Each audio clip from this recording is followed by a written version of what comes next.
Ablaye Sow dina ko si. Ablaye Sow dina ko si. dina ko commissaire. Ablaye muy yëg ndax booy ñëw. kan lay woo. fan lay woo nee na. ok internet.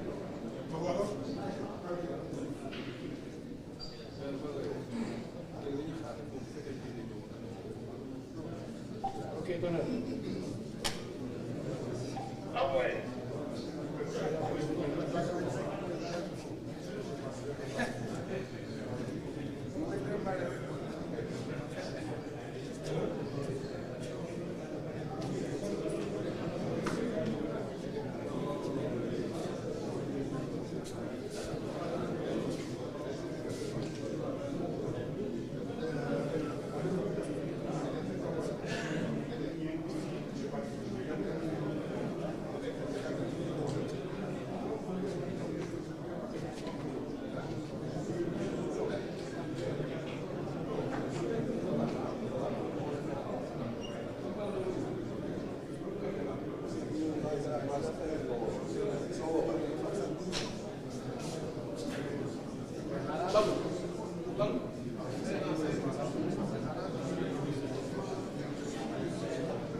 saluer là-bas.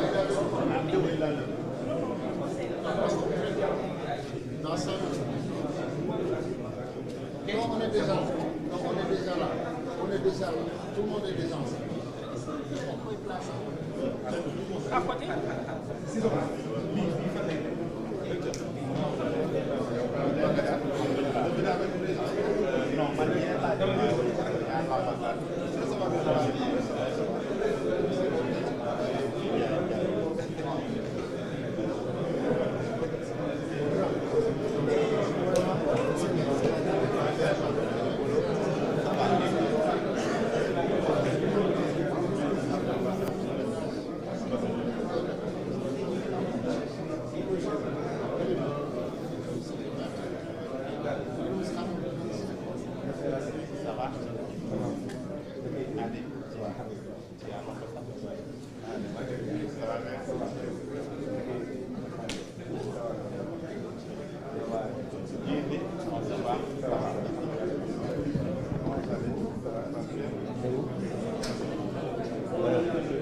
fii nii rek léegi laajal RTS mu xam foofu rek lañ koy tegoon wala nga doon laajte foofu gars yi dañ leen di yóbbu.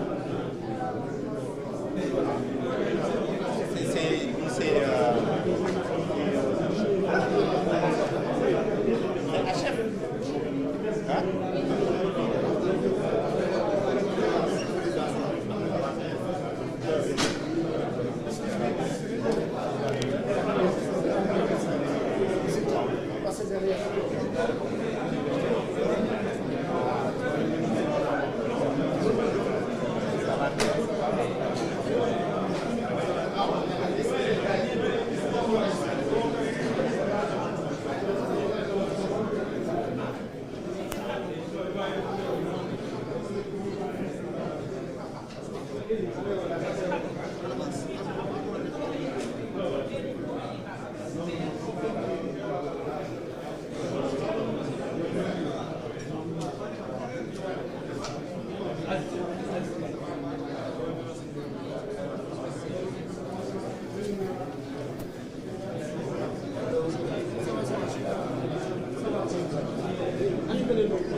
Son Excellence, Monsieur le Président de la République.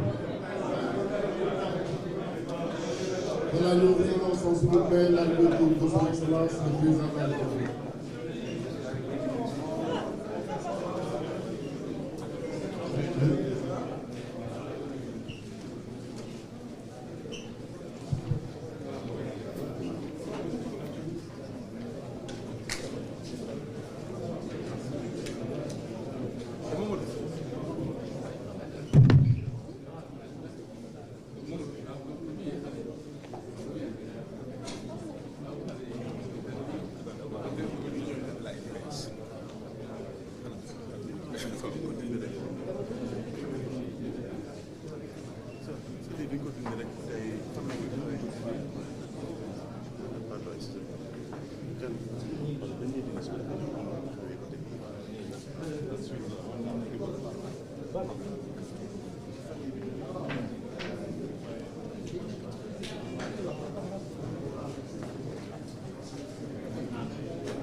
Votre attention, s'il vous plaît.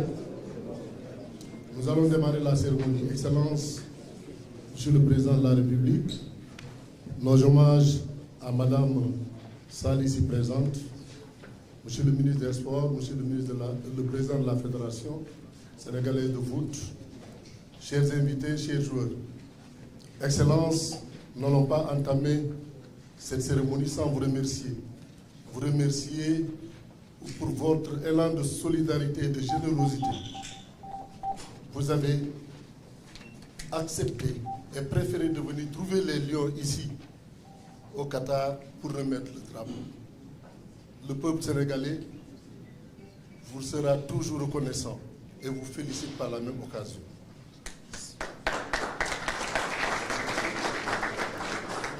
Aujourd'hui, nous sommes en train de mettre en exergue une vision, celle qui consiste à élever le Sénégal Tchikanam, Tchikanam, Tchikanam. Nous allons dans un premier temps passer la parole au capitaine de l'équipe, ici présent, pour son mot. Capitaine, vous avez la parole.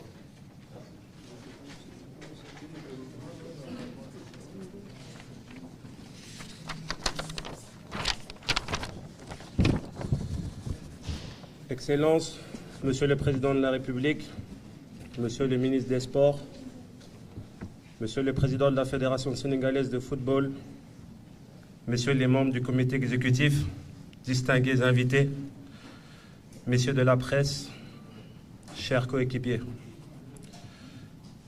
Permettez-moi tout d'abord d'avoir une pensée pour notre maestro, notre leader technique, notre frère d'armes, Sadio Mané. Absent de cette cérémonie en raison d'une blessure. Niatio, tu nous manques, mais sois rassuré, nous jouerons pour te faire honneur, mais surtout pour défendre valeureusement nos couleurs, comme tu savais bien le faire. Nos prières et nos vœux de prompt rétablissement t'accompagnent dans ces moments difficiles de la carrière d'un footballeur. Nous sommes certains que tu reviendras plus fort et plus motivé pour le Sénégal. Monsieur le Président de la République, notre capitaine, Macky Sall, il faut le dire, vous êtes notre premier capitaine. Mais aussi celui de toute la nation sénégalaise mobilisée autour de nous pour une belle participation à la Coupe du Monde.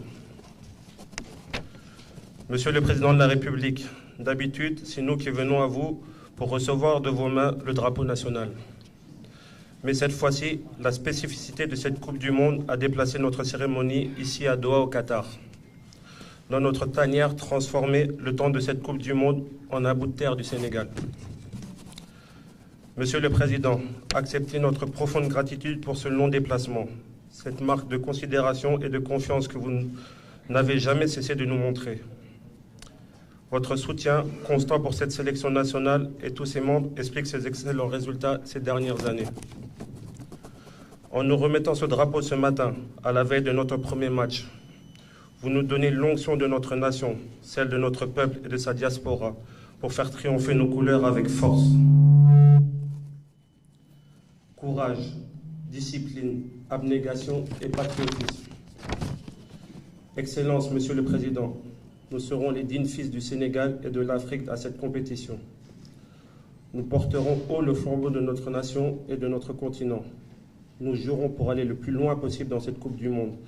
Nous ferons honneur à nos peuples d'Afrique. Monsieur le Président de la République, pour terminer, je voudrais vous réitérer à vous et à l'État du Sénégal nos sincères remerciements. Notre reconnaissance pour tous les efforts fournis pour notre émancipation.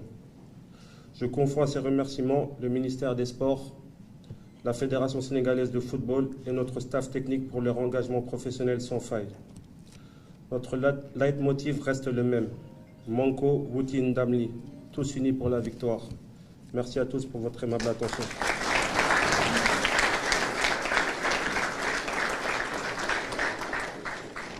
Suite à cela, nous avons un petit cadeau pour le Président.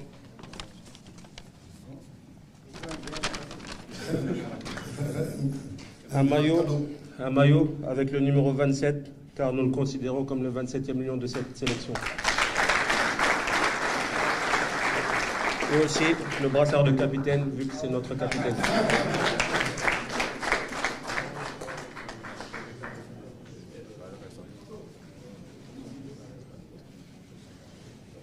Voilà, merci beaucoup.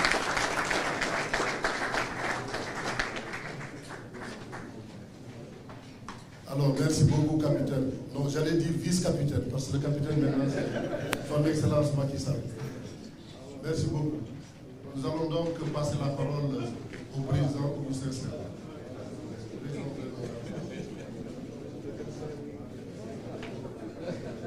Capitaine. Numéro 27.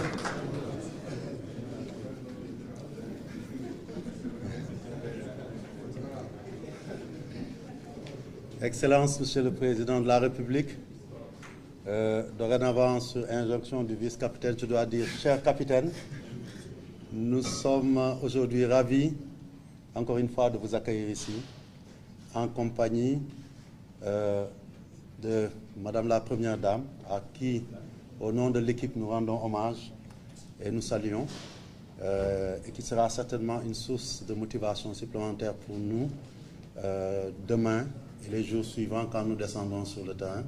Madame Sall, nous sommes heureux que vous soyez là parmi nous. Je pense que vous, en vous voyant parler, on sait que vous serez parmi les 12e Gaïndé ou peut-être la première 12e Gaïndé. Monsieur le ministre des Sports, Monsieur Yankoba Diattara, Mesdames et Messieurs les autorités présentes, Monsieur le ministre de l'Urbanisme, nous on a le plaisir et la chance d'avoir parmi nous un ministre. Et donc c'est toujours un plaisir pour nous aussi de le citer. Excellence, Messieurs les ministres, Mesdames, chers membres de la presse, nous sommes ici au Qatar.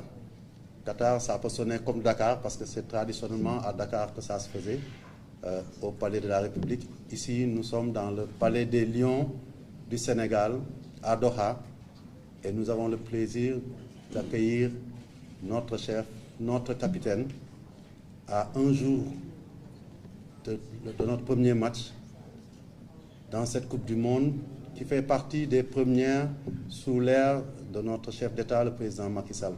Parce qu'avec lui, il faut le dire, pendant tout son mandat, s'est ouverte une ère des premières pour notre football et pour notre équipe nationale.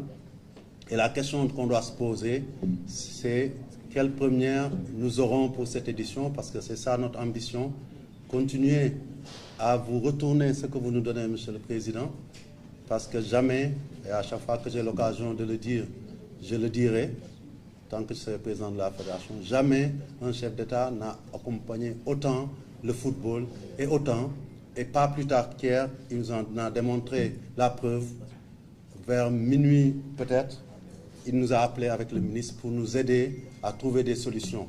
Je veux dire simplement que nous n'avons pas de meilleur président de la Fédération. Les joueurs lui ont donné le brassard de capitaine, mais nous le considérons comme notre président de la Fédération également. De par sa proximité, il est en veille. Et hier, il a eu un mot qui m'a fait chaud au cœur et qui doit nous motiver face à certaines choses. Il m'a dit, pourquoi vous ne m'avez pas informé? Et ça, je tiens à en faire le témoignage ici. Dans les moments difficiles, quand c'est compliqué, savoir que notre chef d'État, notre président est à côté de nous, ça nous galvanise, ça nous motive. Et je pense que c'est important que nous en témoignons auprès de l'opinion sénégalaise. Et c'est mon devoir en tant que président de la Fédération, au nom du comité, mais au nom de l'ensemble des Lions ici présents, du staff, de vous dire un grand merci.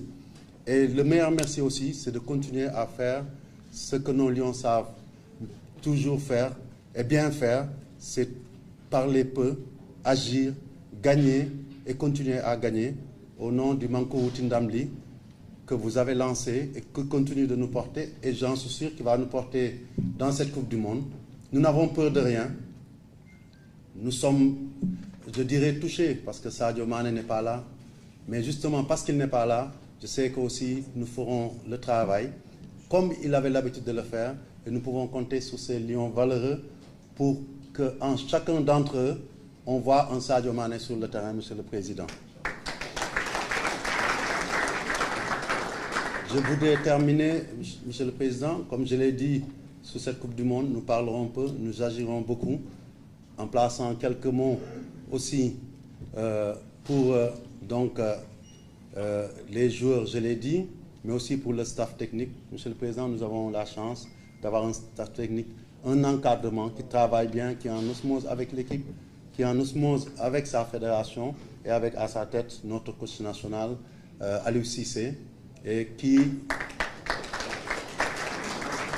à côté de son équipe, est en train de montrer à la face du monde les valeurs de notre Sénégal, c'est-à-dire des valeurs de travail, d'expertise, puisque vous-même l'avez baptisé El Tactico et que maintenant c'est reconnu à travers le monde, mais aussi d'endurance et de résilience.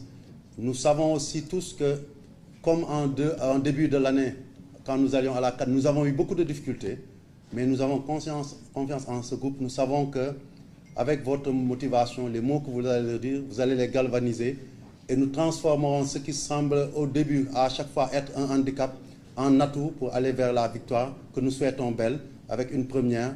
Je garderai cette première peut-être pour le terrain et je suis sûr que quand on parle de première en Coupe du Monde, tout le monde peut penser qu'on peut avoir les ambitions les plus fous tout en étant humble, en se disant que la première étape c'est de sortir de ces phases de groupe.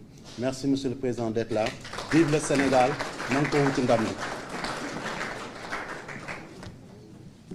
Monsieur le Président, apparemment, oui, parce qu'il faudra que les jours de match où on changera de maillot, que vous puissiez avoir votre maillot. Et comme on a fait de vous aussi le président de la fédération, je vous remets ce maillot-là, signé par l'ensemble des joueurs. Et vous avez reçu le passage de capitaine. Et on vous offre aussi. Voilà.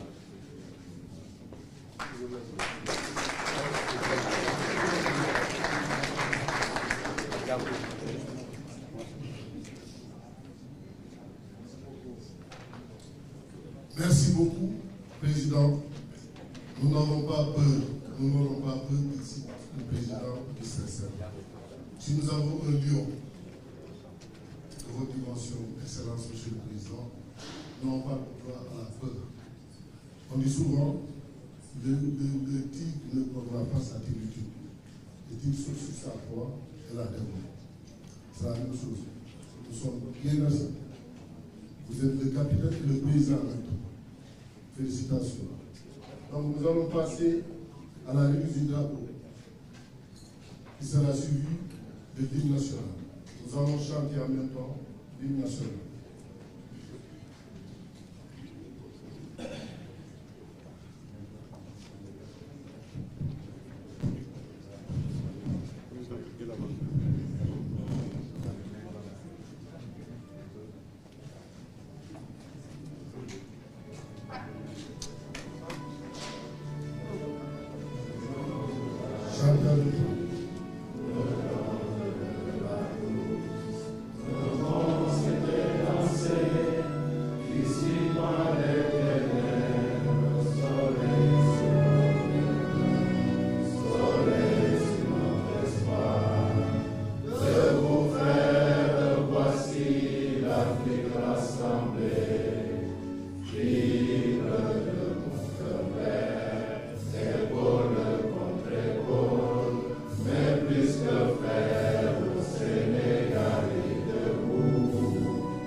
Merci beaucoup. Merci beaucoup. Bonne chance, capitaine. Bonne chance. Bonne chance. Excellence, vous avez la parole.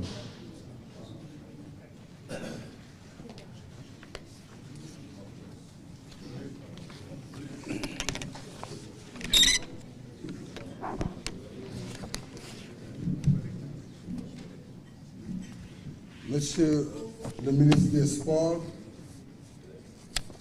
Madame la Première Dame, je vais commencer par là.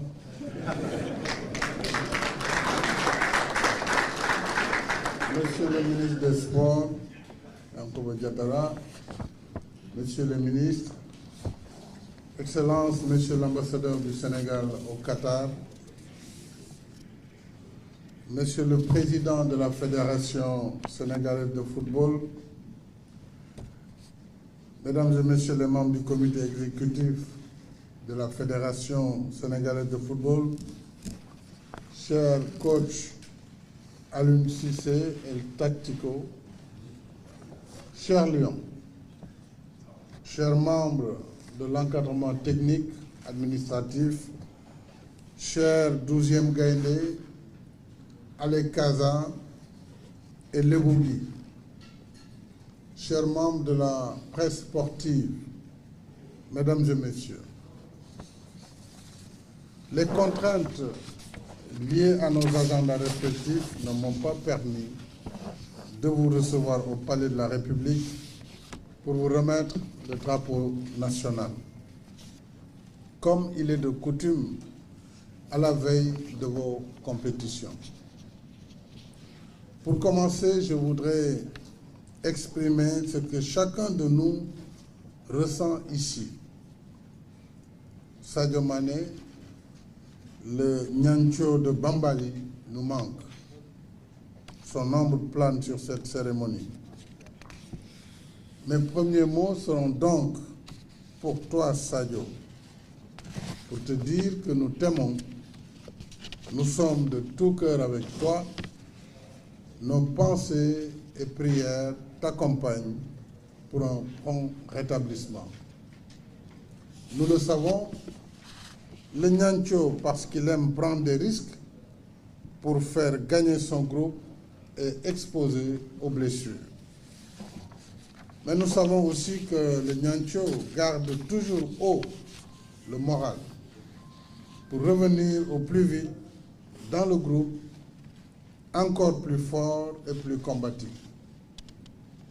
Si tu as raté cette campagne, d'autres batailles t'attendent pour lesquelles nous aurons encore besoin de ta contribution décisive. Alors, reviens-nous vite. Au nom de la nation, de tes coéquipiers et de ton encadrement, je te dis Alama Allah Yeso Kairola Sadio. Chers Lions, en tenant cette cérémonie ici à Doha, dans votre tanière, j'espère que la motivation n'en sera que plus grande pour vous, puisque nous sommes au plus près de votre terrain de chasse, pour le trophée, objet de toutes les convoitises. Du reste, je voudrais d'abord remercier le capitaine Khalidou Koulibaly ainsi que tous les Lions qui m'ont fait l'honneur de me donner ce brassard de capitaine. Et je voudrais dire qu'après les éditions de 2002 et 2018, la nation est fière de vous voir inscrire pour la 3e fois le nom de notre pays sur la carte du football mondial. Vous devez cette performance exceptionnelle d'abord à votre fighting spirit. Certes, l'État et votre encadrement sont toujours à vos côtés pour vous accompagner et vous mettre dans les meilleures conditions. Mais quel que soit l'investissement consenti, une compétition se gagne toujours sur le terrain. Vous l'avez brillamment réussi avec une qualification arrachée de haute lutte dans un match à couper le souffle, moins de 2 mois après une autre confrontation aussi épique à l'issue de laquelle vous vous êtes installé sur le toit du football africain. Du reste, ce brillant parcours est conforme à votre rang de première équipe africaine du classement FIFA depuis maintenant 6 ans. C'est dire que vous êtes entré dans la planète foot par la grande porte.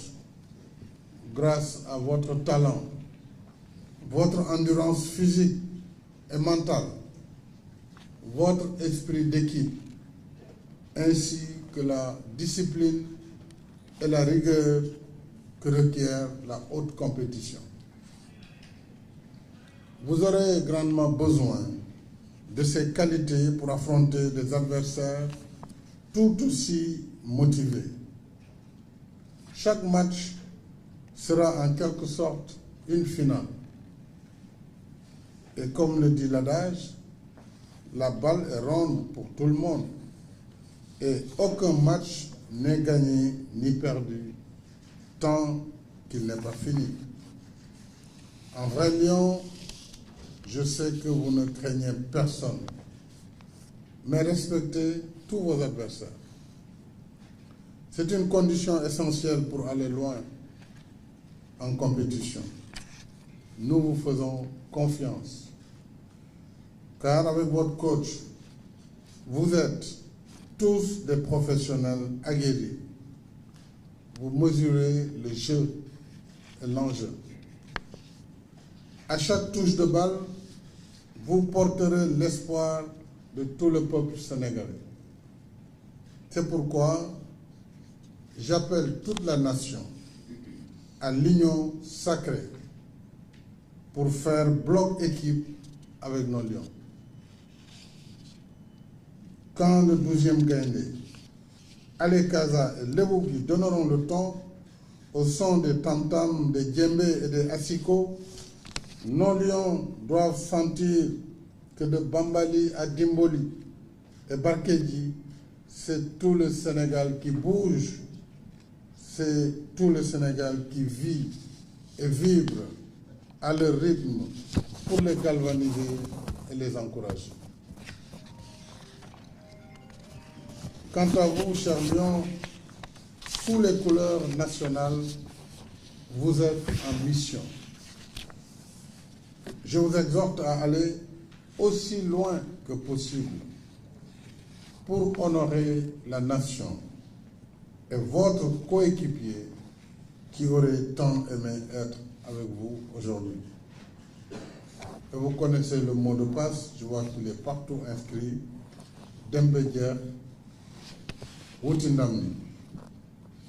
Vous en avez toutes les capacités, car l'esprit du lion, c'est toujours la gagne, toujours la rage de vaincre jusqu'à l'objectif final.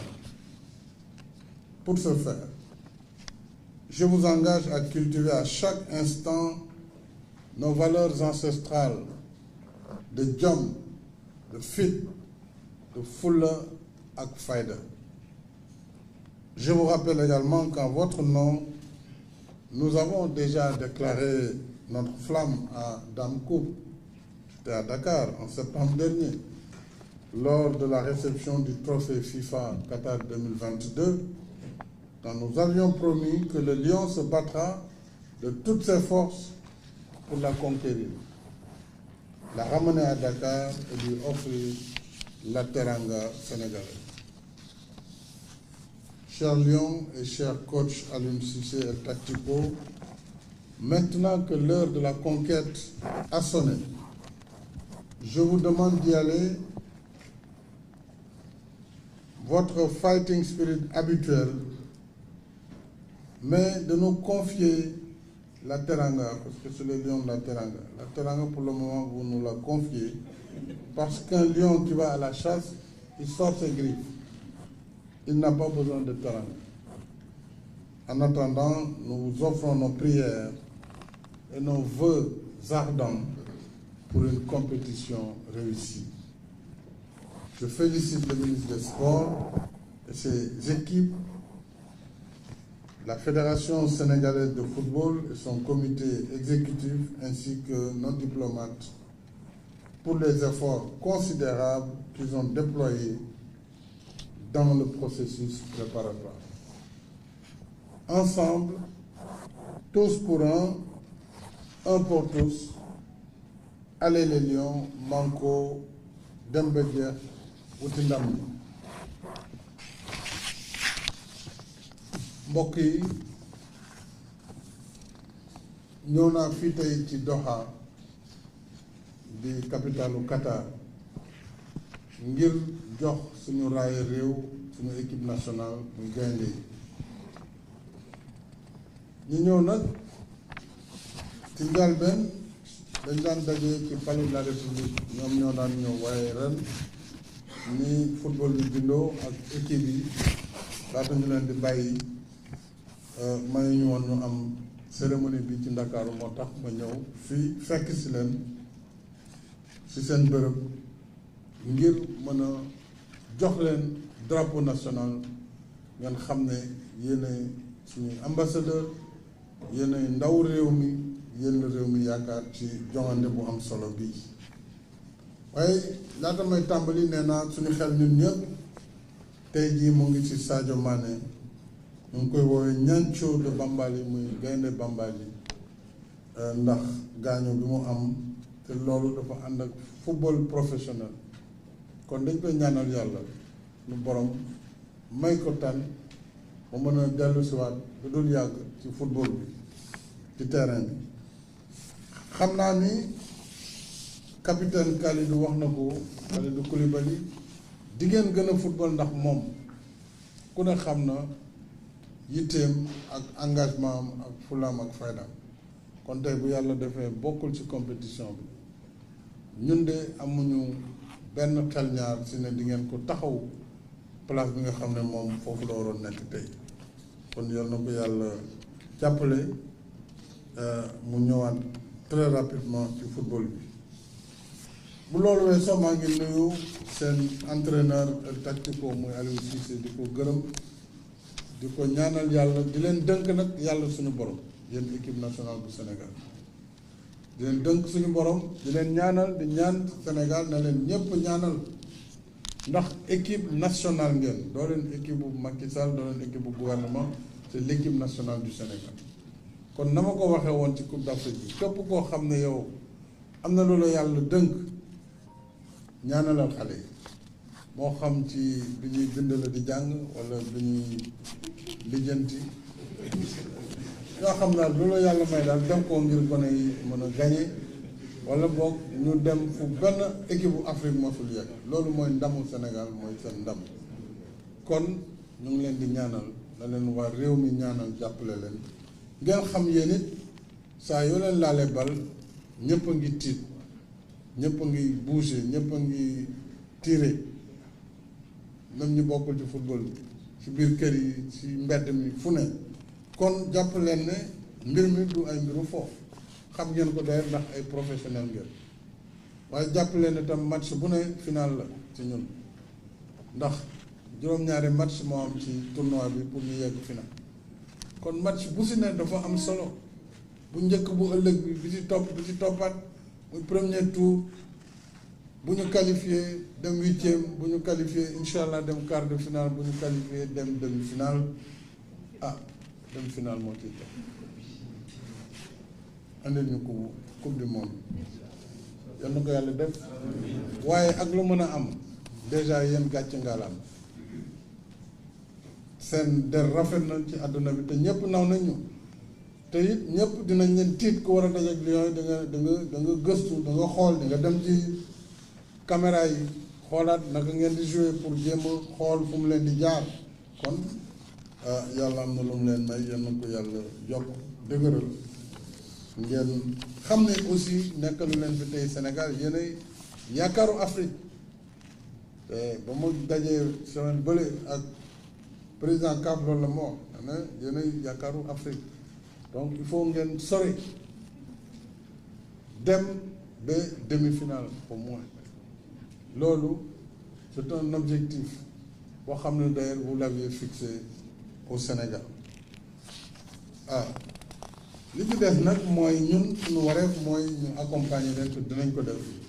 mais gërëm suñu entraîneur national du coach Aliou Cissé te def El Tactico, ñu koy ñaanal moom it yàlla jàppale ko, may ko ndam, ak ñëpp ñu mu àndal ci encadrement bi, ñoom ñëpp du ma cité, ak fédération, président fédération maître Augustin Senghor ak ñu mu àndal, Sow, ak tous les membres du bureau fédéral.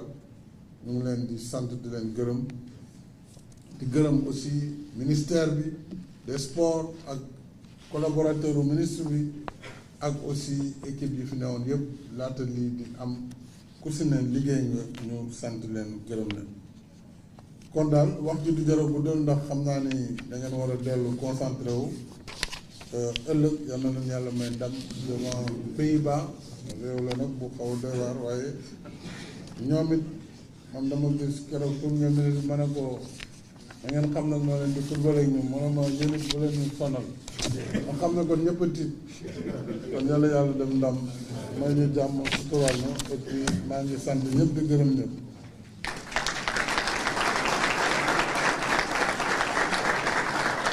Merci beaucoup. Alors, merci beaucoup, Son Excellence. Nous allons inviter le juge à venir prendre la photo de famille avec Son Excellence, le président de la République. La photo de famille.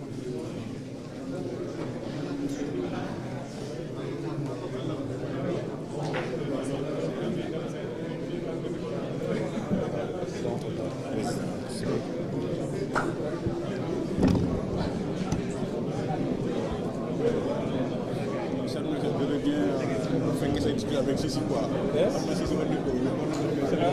Certainement.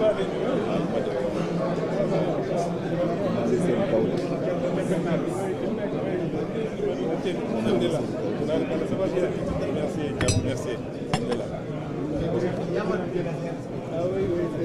Excuse me.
Je ne pense pas.